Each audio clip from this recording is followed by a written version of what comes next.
Once upon a time, beyond the seas and deep within vast forests, there was a small village known for its tales. The people of the village lived by traditions handed down from ancient times, but there was one legend that everyone spoke of, a legend full of adventure and mystery, the story of a puppet's life. Our story begins in this village, in the workshop of Geppetto, the poorest but most talented woodcarver. For years, Geppetto had created wonderful works of art from wood, yet the loneliness inside him grew deeper with each passing day. One day, in an attempt to forget his solitude, he crafted something that would change everything, a puppet. But this puppet would be unlike any other, a being full of life and eager for adventure. And its name would be Pinocchio. Chapter 1. How did the carpenter, Master Cherry, come across a piece of wood that cried and laughed like a child? Once upon a time, there was a king. My little readers will shout right away. No, children, you're wrong. Once upon a time, there was a piece of wood. And it wasn't even a special piece of wood, just an ordinary log, one of those used in winter to light stoves and fireplaces to warm up rooms. I don't know how it happened, but one fine day this piece of wood ended up in the workshop of an old carpenter. The carpenter's real name was Master Antonio, but everyone called him Master Cherry, because the tip of his nose was as red and shiny as a ripe cherry. Master Cherry was delighted when he saw the piece of wood.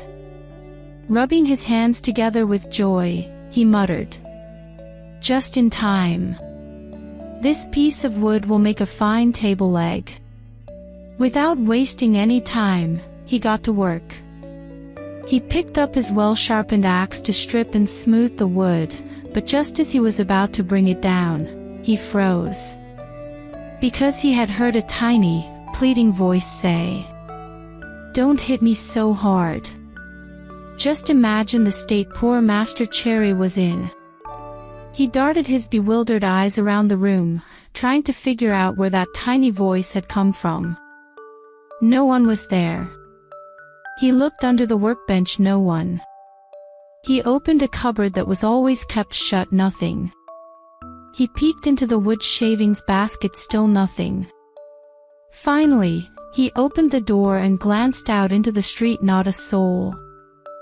So then, "I get it," he said, scratching his wig and laughing nervously. "I must have imagined it. Oh well, let's get back to work." He grabbed the axe again and brought it down on the piece of wood with all his strength.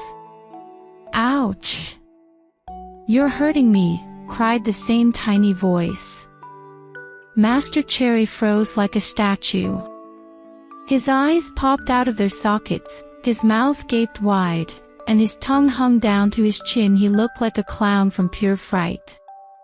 When he finally managed to speak again, trembling with fear and stammering, he muttered, "Where in the world could that little voice have come from? There's no one here. Could it have been this very piece of wood crying and begging like a child? But look at it, it's just a log for the fire, nothing special. You could boil a pot of beans with it. No, I can't believe it. So then, what if someone's hiding in here? Inside the shop? Well, if someone is hiding," he added, "they're in trouble.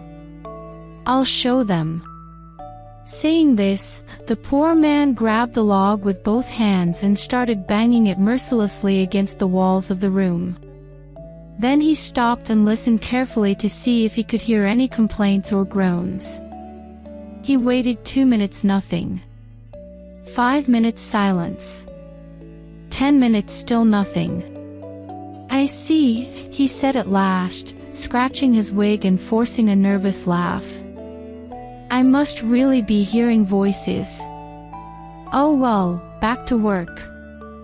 Still very much afraid, he tried to gather some courage by humming a tune. He had set aside the axe and picked up a plane, intending to smooth the surface of the wood. But just as he ran the plane up and down once or twice, that same tiny voice laughed and cried out, "Stop! That tickles." It was as if lightning had struck him. Poor Master Cherry collapsed on the spot. When he opened his eyes again, he found himself sitting on the floor.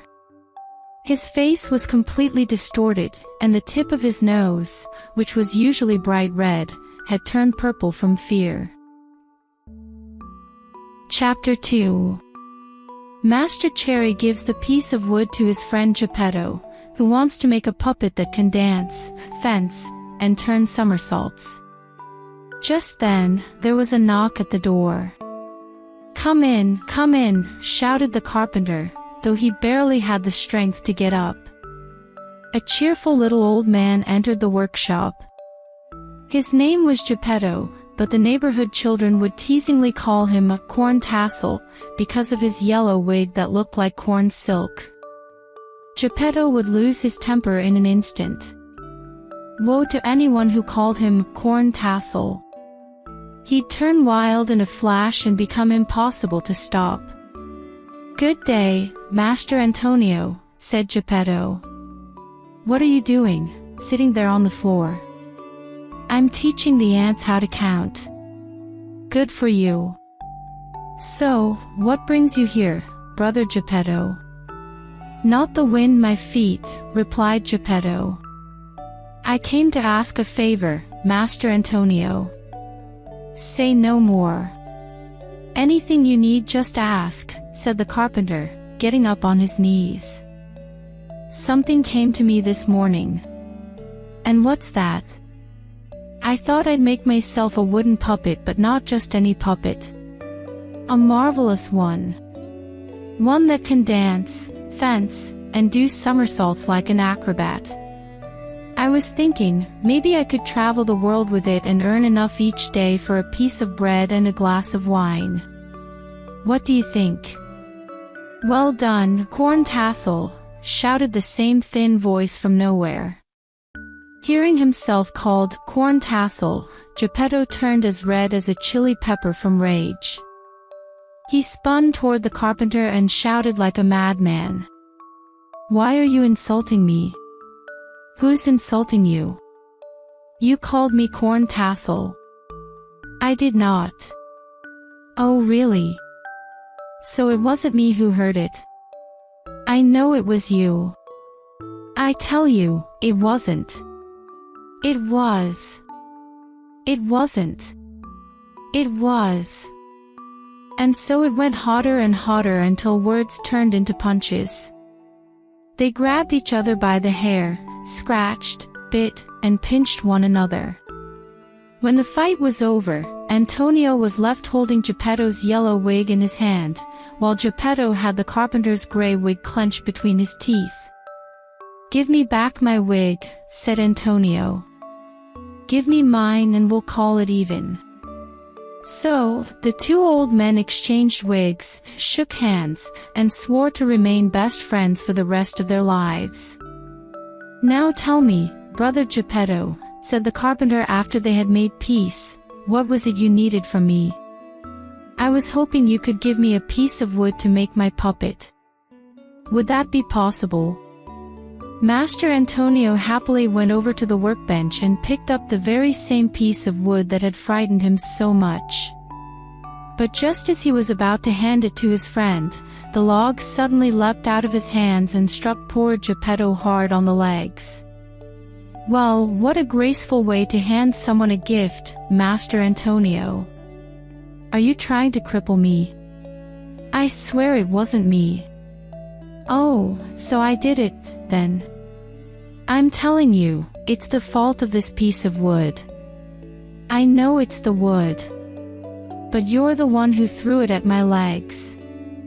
"I didn't throw it." "Liar." "Geppetto, don't be mean or I'll call you corn tassel again." "Donkey." "Corn tassel." "Mule." "Corn tassel." "Ugly monkey." "Corn tassel." The third time he heard corn tassel, Geppetto completely lost it. He lunged at the carpenter, and the two of them were at it again. When the fight was finally over, Master Antonio found 2 fresh scratches on his nose, and Geppetto noticed that 2 more buttons were missing from his vest. Having settled the score once more, they shook hands and swore again to remain good friends for the rest of their lives. Then Geppetto took his precious piece of wood, thanked Master Antonio, and limped his way back home. Chapter 3. Geppetto returns home and begins making his puppet. The mischief of Pinocchio begins. When Geppetto returned home, he immediately set to work on his puppet. He named it Pinocchio. The puppet's first mischief began. Geppetto's house was a small room in the basement, with a bit of light coming through from beneath the stairs. He had very few possessions: an old, rickety chair, a worn-out bed, a broken table, and that was all. On the far wall, there was a stove with a fire burning in it, but it was just a painting, and the pot above it was painted too, with steam rising from it that looked almost real. As soon as he entered the house, Geppetto grabbed his tools and began shaping the piece of wood to make the puppet. "What should I name him?" he muttered to himself. "I'll call him Pinocchio. It will be a lucky name. I once knew a big family of Pinocchios, Pinocchio father, Pinocchio mother, and little Pinocchios, and they got along just fine. The richest among them was a beggar." After finding a name for the puppet, he worked tirelessly, quickly shaping its hair, forehead, and eyes. But after making the eyes, imagine his shock when he saw them moving and staring back at him. Geppetto, irritated by the wooden eyes staring at him, snapped angrily. "What are you looking at with those filthy wooden eyes?" There was no reply. After the eyes, he proceeded to make the puppet's nose. But no sooner had he finished the nose than it began to grow, growing and growing, turning into an endless nose within just a few minutes. Poor Geppetto, exhausted from trying to cut it back, found that no matter how much he trimmed it, the disrespectful nose just kept growing longer. Next, he made the mouth. But before Geppetto could finish, the puppet's mouth started laughing and mocking him. "Stop that laughing!" Geppetto shouted in a frightening voice. At that, the puppet stopped laughing, but then what did it do? It stuck its tongue out all the way to the root. Geppetto, determined not to be distracted, tried to ignore it and continued working. After the mouth, he made the puppet's chin, then its neck, shoulders, chest, arms, and hands. But as soon as he finished the hands, it was as if his own wig had flown off his head. When he lifted his head, what did he see? The yellow wig was in the puppet's hands. "Pinocchio! Give me my wig back!" But instead of returning the wig, Pinocchio put it on his own head, almost suffocating himself under it. This disrespectful and mocking behavior filled Geppetto with a sadness he had never known before. Turning to Pinocchio, he said, "You disrespectful little thing. Before you're even finished, you start being rude to me. Shame on you, my son, shame on you." He wiped away the tears flowing from his eyes. There were still the legs and feet to be made. As soon as Geppetto finished making the feet, he was kicked in the nose by Pinocchio. "I deserve that," he muttered to himself. "I should have thought about this before. Now it's too late." Then, holding the puppet by its arms, he set it on the floor of the room to try to get it to walk. Pinocchio's legs were stiff and didn't know how to move. Geppetto held its hands and walked with it, teaching it how to take steps. As soon as its legs started to work, Pinocchio began walking on his own, running around the room. Finally, he opened the door and, with a quick leap, darted outside, whoosh. Poor Geppetto ran after him, but he couldn't catch him. Pinocchio was hopping around like a little rabbit, and every time his wooden feet hit the cobblestones in the street, they made a noise louder than 20 pairs of clogs. "Catch him! Catch him!" Geppetto cried. But the people in the street, upon seeing this wooden puppet running like a horse, stood frozen, watching and laughing hysterically. Finally, by some stroke of luck, a gendarme appeared. Hearing the noise and thinking a colt was being chased, the gendarme stepped forward boldly into the middle of the street, spreading his legs wide to block the way. When Pinocchio saw the gendarme blocking the road, he thought he could surprise him by running through his legs, but it was a complete disaster. The gendarme, who hadn't moved an inch, caught Pinocchio by the very tip of his nose, which was so long, it seemed made for gendarmes to catch him by, and handed him back to Geppetto. Geppetto, wanting to pull him into shape, was about to give him a good ear-pulling, but when he went to search for his ears, he was so surprised. Can you guess why he couldn't find them? In his rush, while carving, he had forgotten to make ears. As Geppetto grabbed Pinocchio by the back of his neck and started to drag him home, he shook his head angrily and muttered, "Just wait until we get home. We'll have a reckoning there, don't you worry."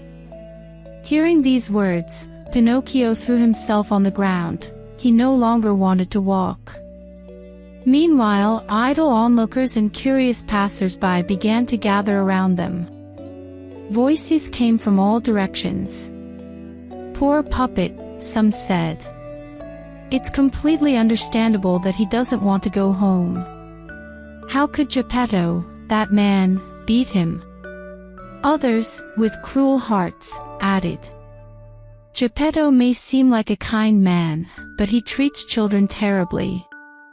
If they leave this poor puppet in his hands, he'll tear him to pieces."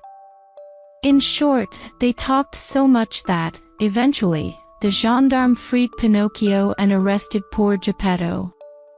Unable to defend himself, Geppetto bellowed like a cow, crying as he was led to the station, sobbing and stuttering. "Unlucky son. Think of what I went through to make him a good puppet. But I deserve this. I should have thought it would turn out this way." What happened next is an incredible story, one I will tell you in the upcoming chapters. Chapter 4. The Story of Pinocchio and the Talking Cricket. This story describes how naughty children get tired of listening to the advice of wise people. Now, I will tell you how, while poor Geppetto was wrongly taken to the police station, Pinocchio, the naughty puppet who escaped from the policeman's grasp, ran as fast as he could through the fields to get home. As he ran at full speed, he jumped over high ditches, blackberry bushes, and water-filled holes, like a young goat or a rabbit escaping from hunters. When he arrived in front of the house, he found the street door ajar. He pushed it open, slammed it shut, and threw himself onto the floor, taking a deep, joyful breath. But his happiness was short-lived, for he heard someone in the room saying, "Chirp, chirp, chirp. Who is calling me?" Pinocchio asked in fear. "It's me." Turning around, Pinocchio saw a large cricket slowly climbing the wall. "Tell me, Cricket. Who are you?" "I am the talking cricket. I have lived in this room for over a century. But this is my room now," the puppet said. "If you leave without looking back, I will really be happy." "I won't leave without telling you the truth," the cricket replied. "Say it quickly, then get out of here. Woe to children who rebel against their parents and leave their homes. They will never know peace and will eventually regret it bitterly. You can chirp all you want, Cricket. If there's anything I dislike, it's going to school tomorrow morning at dawn. Because if I stay here, what happens to all the children will happen to me too. They will send me to school, and whether I like it or not, I will have to study. But to be honest with you, I don't have the slightest desire to study. I would much rather chase butterflies or climb trees and collect bird chicks from the nests. Poor fool. Don't you know that if you keep doing this, you'll grow up to be a nice donkey, and everyone will make fun of you? Shut up, you gloomy-mouthed cricket! Pinocchio shouted. The patient and wise cricket did not get angry at these words, but continued speaking, without changing his tone. If you don't like going to school, why don't you learn a craft, at least to earn your bread honestly? Why? Do you want me to tell you? Replied Pinocchio, whose patience was wearing thin. Out of all the arts and jobs in the world, the only one I like is... Which one, I wonder? The art of eating, drinking, sleeping, having fun, and living carefree from morning to night. Those who live as you say, replied the cricket in his usual calm tone, the end of all those practicing this art is either prison or a hospital. Look here, you gloomy-mouthed cricket. If I lose my temper, don't say I didn't warn you. Poor Pinocchio. I pity you. Why do you pity me, I wonder? Because you're foolish, even worse, you have a wooden head. As soon as the cricket said these words, Pinocchio, who was filled with anger, grabbed a wooden mallet from the workbench and swung it at the talking cricket. He probably didn't think he'd hit him, but by bad luck, he struck him right on the head. The poor cricket could only let out a squeak, and he stuck to the wall, frozen in place.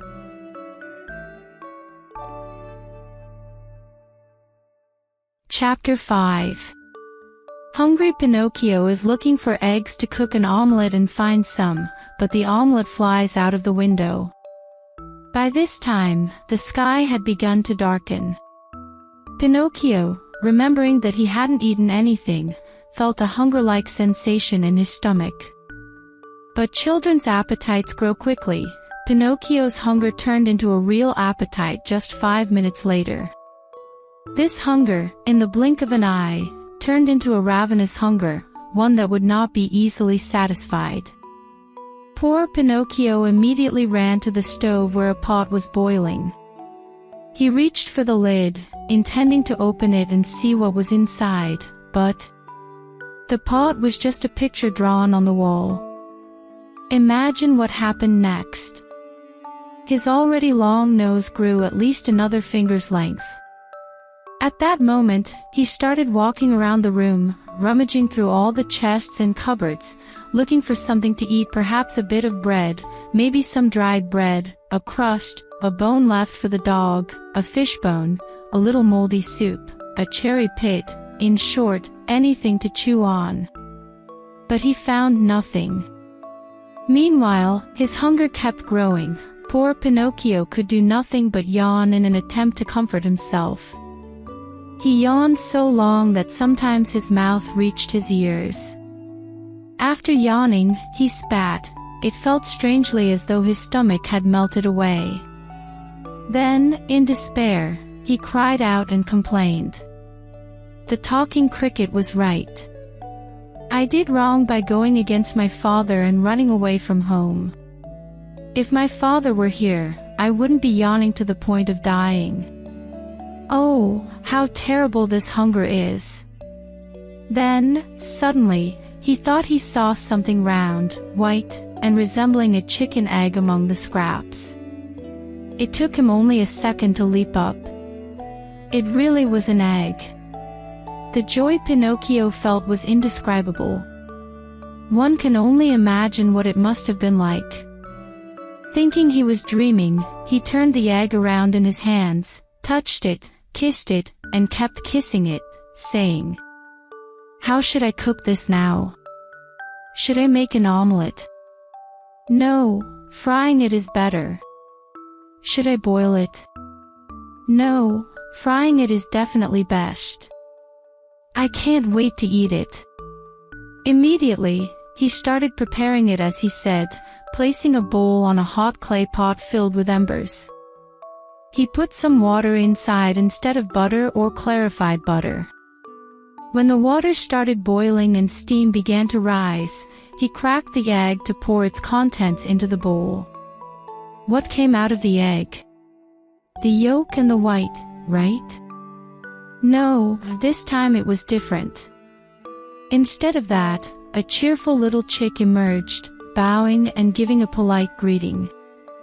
"Thank you so much, Mr. Pinocchio, for sparing me the trouble of cracking the eggshell," he said. "Farewell, and give my regards to everyone at home." After finishing his words, he spread his wings and flew out of the open window, disappearing from sight. Pinocchio stood there, his eyes fixed on a spot, his mouth agape, holding the eggshells in his hands, as if mesmerized. Once his initial shock passed and he regained his senses, he began crying in despair, shouting, and stamping his feet in frustration. While crying, he also said, "So the talking cricket was right. If I hadn't run away from home, if my father were here, I wouldn't be in this starving condition now. Oh, how terrible this hunger is." Since the growling of his stomach didn't stop and he didn't know how to silence it, he finally decided to leave the house and head to the neighboring village, hoping to find someone with a good heart who might give him a piece of bread as charity.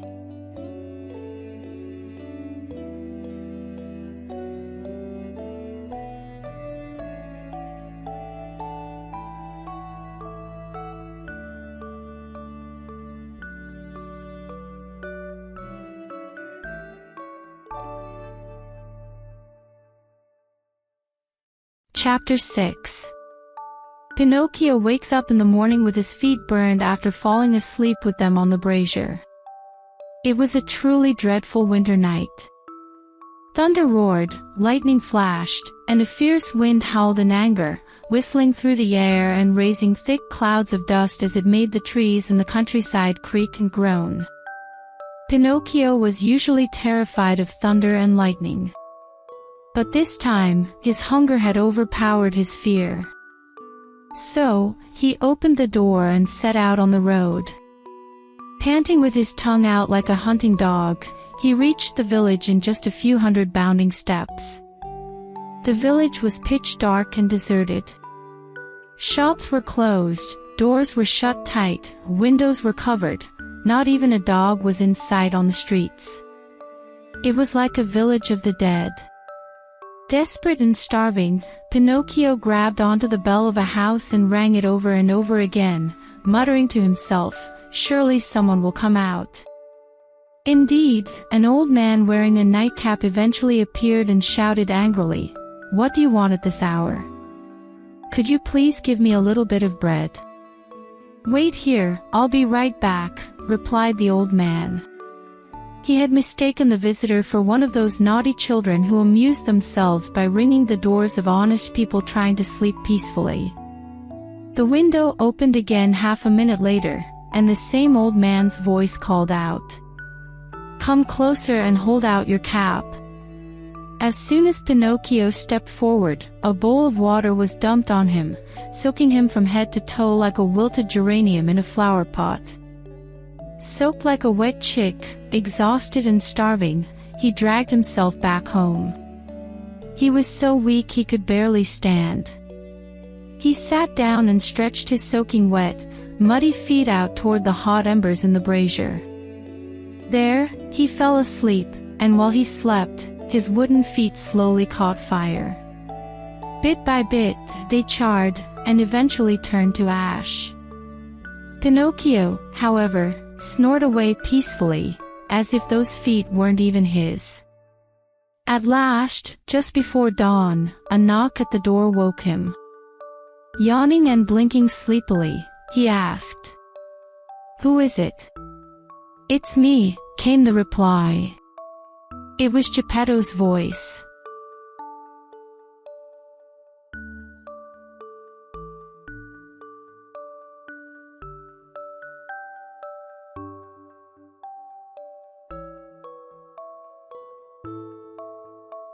Chapter 7. Geppetto returns home. The poor man gives Pinocchio the breakfast he had brought for himself. Poor Pinocchio, still sleepy and rubbing his eyes, hadn't yet realized that his feet had burned. So, he jumped down from the stool to open the door. But after a few jumps, he fell flat on the ground and stayed there. He made as much noise as a sack of wooden spoons falling from the 5th floor. Meanwhile, Geppetto kept shouting from outside, "Open the door!" But the puppet was rolling around on the floor, crying, "I can't open it, Father." "Why can't you open it?" "My feet have been eaten." "Who ate your feet?" Pinocchio, spotting the cat playing with little bits of wood, shouted. "The cat did." "Open the door, I said." Geppetto shouted again. "Or else, when I get in there, I'll show you about that cat." "I can't stand up, believe me," cried Pinocchio. "Oh, how miserable I am, how pitiful. I'll have to crawl on my knees for the rest of my life." Believing all this crying and moaning to be just another one of the puppet's tricks, Geppetto, determined to put an end to it, climbed up the wall and entered through the window. At first, he was firm in his decision to give Pinocchio a lesson. But as soon as he saw his dear puppet lying on the floor and realized that he truly had no feet, his heart filled with compassion. He immediately took him in his arms, kissed and cuddled him over and over, and as big tears rolled down his cheeks, he sobbed. "My poor little Pinocchio. How did you burn your little feet, how?" "I don't know, Papa, believe me," replied Pinocchio. "I had a night from hell. I'll never forget it as long as I live. Thunder and lightning. I was about to die of hunger. The talking cricket said, 'You deserve this, you did wrong, and now you're paying the price.' And I replied, 'Listen, cricket,' and he responded, 'You're a blockhead, a real fool.' So I threw a wooden mallet at him, and he died under it, but it was his fault because I didn't want to kill him. You can tell because I put a bowl on the hot brazier, but the chick escaped and, while running away, it said, 'Goodbye, and greetings to everyone at home.' My hunger kept getting worse.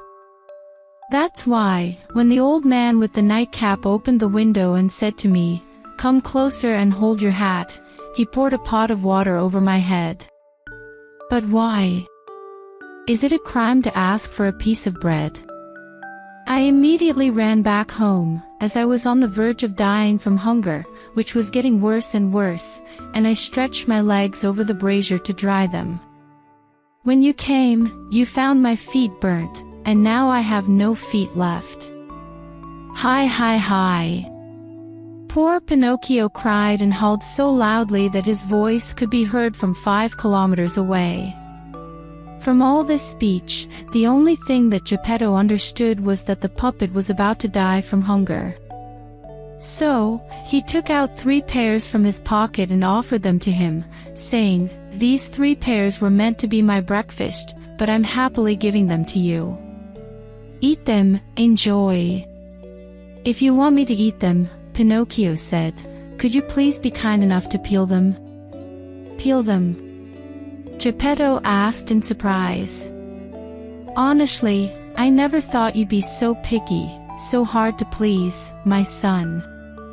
That's not good. A child must learn to eat whatever they get in this world because you never know what might happen to you. The world is full of surprises." "You're right," said Pinocchio, "but I can never eat an unpeeled fruit. I don't like the skins at all." Then Geppetto, being kind, took out a knife and, with the patience of a saint, peeled the 3 pears and placed the skins on the corner of the table. Pinocchio ate the first pear in 2 bites, and just as he was about to throw away the seeded part, Geppetto stopped him by holding his arm. "Don't throw it away. Everything in this world is useful. But I don't eat the seedy part of the pear, cried the puppet, twisting like a snake. You never know. The world has all sorts of twists and turns, said Geppetto, without getting angry. In short, the cores of the pears were not thrown out of the window but placed on the corner of the table next to the skins. Pinocchio, who had eaten, or rather swallowed, the 3 pears, let out a long yawn and, in a tearful voice, said, I'm still hungry. But son, I have nothing else to give you. Nothing. Really nothing. Well, there are only the pear skins and seeds left. Well, what can we do? Said Pinocchio.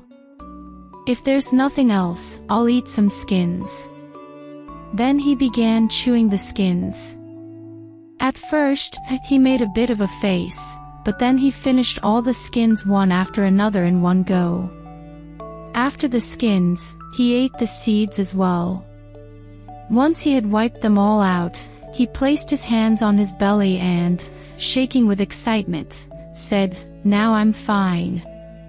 Do you see? Said Geppetto. I was right when I said you should get used to not being picky with food. You never know what will happen to you in this world, my son. The world has all sorts of situations.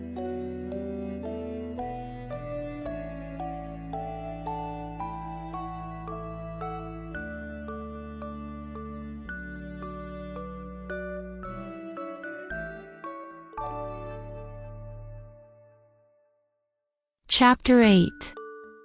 As soon as Pinocchio's hunger was satisfied, he began crying and complaining, asking for a new pair of feet. But Geppetto, to punish him for his mischief, let him cry in despair until noon. Afterward, he said, Why should I make you new feet? Is it to see you run away from home again? I promise you, Pinocchio sobbed, I will be a good boy from now on. All children, Geppetto replied, say the same thing when they want something. But I am not like other children. I am better than all of them. I always tell the truth. I promise you, Father, I will learn a craft and be your support in your old age. Despite his stern expression, Geppetto's heart softened as he saw his poor Pinocchio in such a pitiful state. Tears streamed from his eyes. He didn't say anything else. He picked up 2 wooden pieces and his carpentry tools and started working quickly. Less than an hour later, the feet were finished, dry, hasty, and nervously crafted feet, as if made by a great artist. Then Geppetto said to the puppet, Close your eyes and sleep. Upon hearing this, Pinocchio pretended to close his eyes and sleep. While he was pretending to sleep, Geppetto, using a piece of glue he had melted inside an egg shell, carefully attached the feet in place. He had glued them so well that you couldn't even tell where he had attached them. As soon as the puppet realized that his feet were finished, he jumped off the table he had been lying on, sprang up, and started flipping around. He seemed so delirious with joy. I want to go to school right away, to pay you back for what you've done for me. Good boy.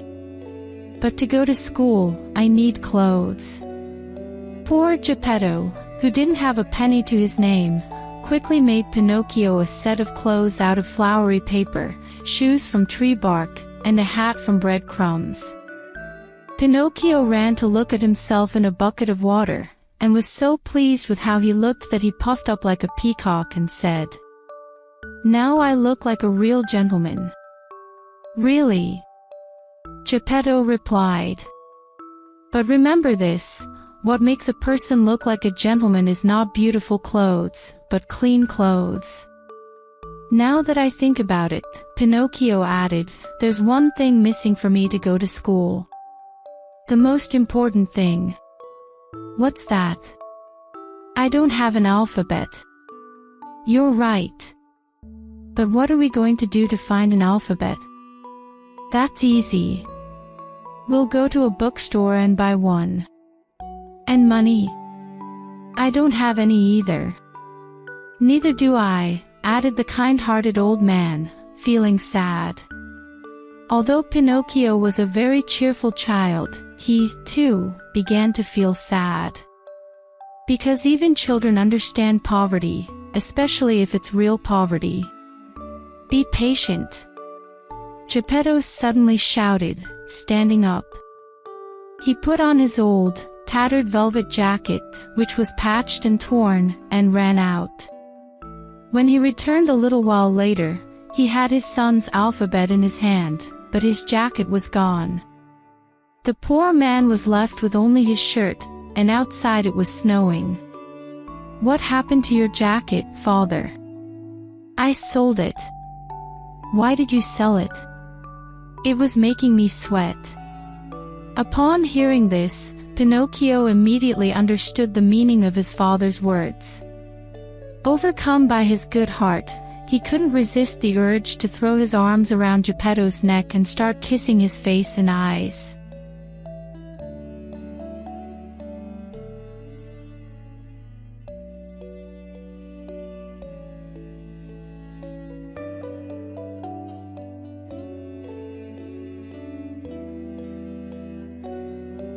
Chapter 8. As soon as Pinocchio's hunger was satisfied, he began crying and complaining, asking for a new pair of feet. But Geppetto, to punish him for his mischief, let him cry in despair until noon. Afterward, he said, "Why should I make you new feet? Is it to see you run away from home again?" "I promise you," Pinocchio sobbed, "I will be a good boy from now on." All children, Geppetto replied, say the same thing when they want something. But I am not like other children. I am better than all of them. I always tell the truth. I promise you, father, I will learn a craft and be your support in your old age. Despite his stern expression, Geppetto's heart softened as he saw his poor Pinocchio in such a pitiful state. Tears streamed from his eyes. He didn't say anything else. He picked up 2 wooden pieces and his carpentry tools and started working quickly. Less than an hour later, the feet were finished, dry, hasty, and nervously crafted feet, as if made by a great artist. Then Geppetto said to the puppet, "Close your eyes and sleep." Upon hearing this, Pinocchio pretended to close his eyes and sleep. While he was pretending to sleep, Geppetto, using a piece of glue he had melted inside an egg shell, carefully attached the feet in place. He had glued them so well that you couldn't even tell where he had attached them.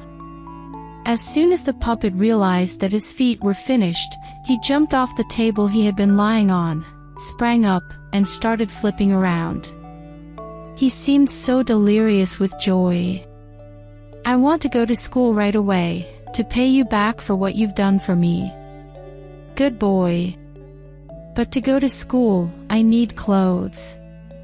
Poor Geppetto, who didn't have a penny to his name, quickly made Pinocchio a set of clothes out of flowery paper, shoes from tree bark, and a hat from bread crumbs.